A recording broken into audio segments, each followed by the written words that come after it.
तो जी हाँ, 12th class का म्यूजिक का एग्जाम आने वाला है, उसी की हम तैयारी कर रहे हैं। तो आज हम बहुत ही इंपॉर्टेंट प्रश्न कर रहे हैं जिसका आपको बेसब्री से इंतजार था और मुझे भी इंतजार था कि कब मैं ये वीडियो डालूंगा।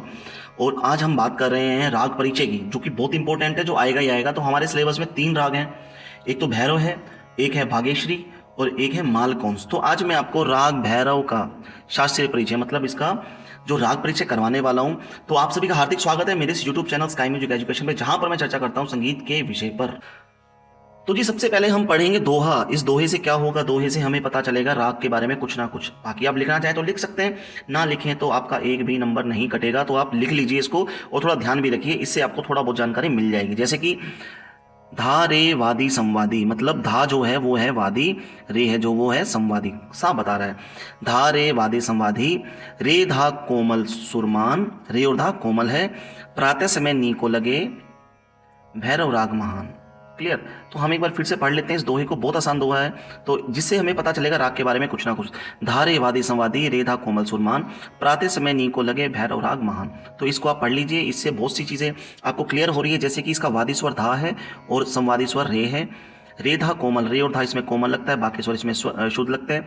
प्रातः समय इसको गाते हैं और भैरव राग महान हो जाता है। ठीक है, तो अब इसके बारे में हमें पढ़ना है। हमें जब राग परिचय करना होता है तो हमें किस किस की जरूरत पड़ती है वो मैं आपको दिखा देता हूं। हमें उसके लिए चाहिए होता है थाट, आरोह, अवरोह, पकड़, स्वर, वर्जित स्वर, जातिवादी स्वर, संवादी स्वर, अंग, न्यास के स्वर गायन समय, प्रकृति और संप्राकृतिक राग। लास्ट में विशेषता कुछ बतानी होती है जो उस राग के बारे में होती है। तो अभी मैं जो बताने जा रहा हूं आपको, वो सबसे पहले हम बात कर रहे हैं राग विवरण में। सबसे पहले हम बात कर रहे हैं थाट के बारे में कि थाट इसका क्या है। तो थाट भैरव राग का भैरव ही थाट है और यह आश्रय राग भी कहलाता है। आश्रय राग उसको बोलते हैं जो अपने ही थाट से जन्म ले लेता है, मतलब राग भी सेम है और थाट भी सेम है। तो इसका राग का नाम जो है वो भैरव है और थाट का नाम भी भैरव है। इसका मतलब ये आश्रय राग भी कहला रहा है और यह भैरव राग भैरव थाट से ही उत्पन्न हुआ है, इसका मतलब यह है।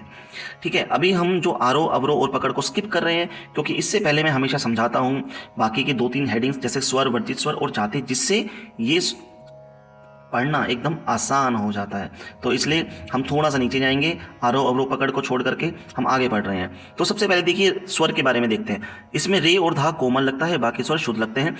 रे और धा की पहचान क्या है कोमल स्वर की, उसके नीचे एक आपको अंडरलाइन मिलेगी, लेटी रेखा मिलेगी। रे और धा कोमल है, बाकी स्वर शुद्ध होते हैं। फॉर एग्जाम्पल जैसे कि सा रे गा मा पा धा नी और सा, ये स्वर होते हैं। तो इनमें रे और धा कोमल करना अपन ने, तो ये रे कोमल हो गया और ये धा कोमल हो गया। बाकी स्वर जो है वो जो बच गए वो सभी के सभी शुद्ध ऑलरेडी हो गए हैं।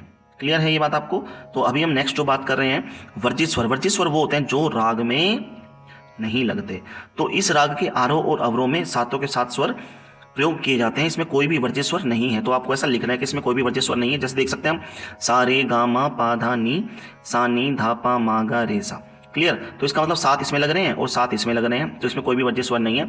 जब आरोह में 7 स्वर लगे और अवरोह में भी 7 स्वर लगे तो उसकी जाति हो जाती है संपूर्ण एंड संपूर्ण। संपूर्ण संपूर्ण संपूर्ण का मतलब जिस राग में 7 स्वर लगे, ओडव का मतलब जिस राग में 5 स्वर लगे, षडव का मतलब जिस राग में 6 स्वर लगे। तो यहाँ पर हम आरोह और अवरोह को पढ़ रहे हैं, तो आरोह पहले और अवरोह बाद में, तो इसका मतलब संपूर्ण संपूर्ण 7-7 स्वर लग रहे हैं। तो यहाँ पर हम लिख सकते हैं अतः इसकी जाति संपूर्ण संपूर्ण है। क्लियर है ये बात आपको। अब हम पढ़ेंगे भैया आरोह को। आरोह कैसे लिखना है, तो आरोह आपने सिंपल सा कर देना है, सारे गामा पाधा नी सा लिख देना है। सारे गामा पाधा नी सा लिखने के बाद आपको क्या करना पड़ेगा, रे और धा को कोमल करना पड़ेगा, बस सिंपल सी बात है।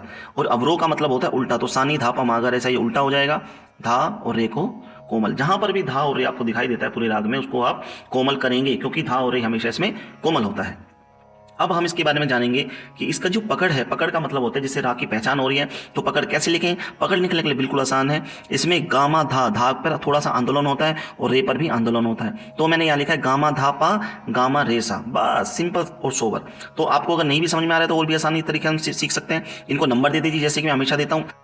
यहाँ पर हम इनको नंबर भी दे सकते हैं, बहुत आसान तरीके से हम इसको नंबर दे सकते हैं, बहुत आसान हो जाएगा। जैसे कि सा रे गा मा पा पा धा नी और 7। तो इनको नंबर दे दो 1 2 3 4 5 6 7 +1।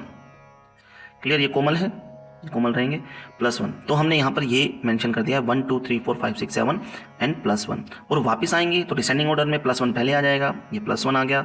तो इसका जो अवरोह होगा वो क्या हो जाएगा, +1 7 6 5 4 3 2 1। ये हमारा आरोह हो गया। अब अवरोह करना हो तो अवरोह हो गया। अब इसके बाद हम बात करेंगे पकड़ के बारे में। पकड़ क्या है, इसके नंबर हम इसको याद कर लेते हैं। तो गा का मतलब हुआ 3, 3 के बाद हुआ 4, 4 के बाद हुआ भैया 6, 6 के बाद एक छोटा सा एस दे देना है। इसका मतलब ये होता है कि आंदोलन है, ठीक है। इसके बाद ये 5 नंबर है, ये एस है, ये एस है और ये 5 नंबर है। कोमा लगा देना है। गा का मतलब हो गया 3 और माँ का मतलब हो गया 4, देन 2 और एक एस और 1। ये आपको नंबर याद कर लेना और इससे आपकी पकड़ आपके सामने आ जाएगी, ठीक है जी। तो नेक्स्ट चलते हैं, हम बात कर रहे हैं हम इसके नेक्स्ट वादी स्वर। वादी स्वर धा है, इसका धा कोमल है। वादी स्वर वो होता है जो राग में सबसे ज़्यादा प्रयोग किया जाता है। संवादी स्वर वो होता है जो वादी स्वर के बाद में प्रयोग किया जाता है, तो इसका संवादी स्वर रे है।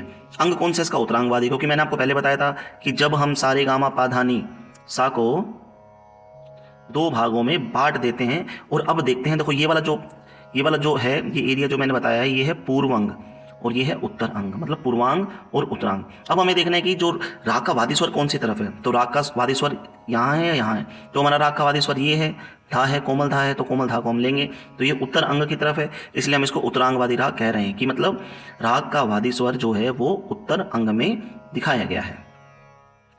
न्यास के स्वर, न्यास का मतलब होता है जिस स्वर में ठहराव किया जाता है, जिस स्वर के ऊपर ठहराव देते हैं। तो इसमें 4 स्वर है न्यास के, सा, रे, पा और धा, ये न्यास के स्वर हैं।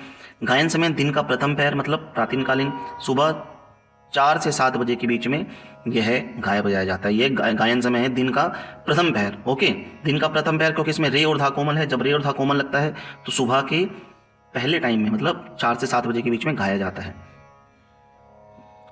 हम नेक्स्ट बात करेंगे, नेक्स्ट इसके अंदर है प्रकृति। प्रकृति मतलब यह गंभीर प्रकृति का राग है। इसकी जो नेचर है वो कैसा है, यह गंभीर प्रकृति का राग है। इस राग में बड़ा ख्याल, छोटा ख्याल, ध्रुपद, धमार आदि गाए जाते हैं। इस राग का विस्तार मंद्र सप्तक में अधिक किया जाता है, तो इस चीज़ का थोड़ा ध्यान रखना है। प्रकृति इसकी गंभीर है, गंभीर प्रकृति हमेशा बड़ा ख्याल, छोटा ख्याल भी होता है, ध्रुपद, धमार आदि गाए जाते हैं। और इसमें आप लिख सकते हैं कि यह मंद्र सप्तक में अधिक गाया जाता है। संप्राकृतिक राग का मतलब होता है जो राग इसके जैसा है, संप्राकृतिक राग। तो इसके संप्राकृतिक राग कौन कौन से हैं, रामकली इसके जैसा है, और कलिंगड़ा और विभास। तो ये 3 राग हैं जो इसके संप्राकृतिक हैं। नेक्स्ट हम चलेंगे, तो भैरव राग की कुछ विशेषताएं हैं जिसके बारे में हम बात कर लेते हैं।